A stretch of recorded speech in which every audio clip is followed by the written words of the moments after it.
Saya nak tanya, agak-agak kalau saya nak buat smartphone app, berapa ribu yang saya kena bayar? 5,000? 10,000? 100,000?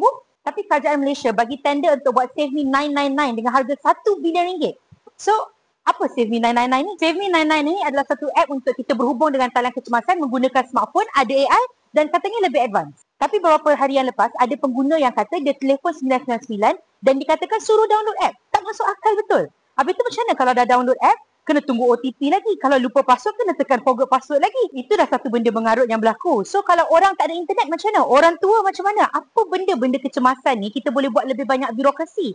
Itu baru satu benda. Kita tak kira lagi jumlah 1 bilion ringgit. 1 bilion ringgit ni bukan jumlah yang sikit. Bayangkan dengan 1 bilion ringgit, kerajaan boleh bagi 1 juta ringgit untuk baik pulih lebih 1,000 sekolah. Dan kerajaan boleh bina 3,000 rumah mampu bilik. So, benda ni bukan benda yang masuk akal. So lepas ni, kalau kerajaan kata kerajaan tak ada duit untuk perbaiki kesihatan, kerajaan tak ada duit untuk baik pulih sekolah daif, kerajaan tak ada duit untuk bantu rakyat, itu semua dah tak masuk akal dah. So tak ada masalah, cari masalah. Make it make sense.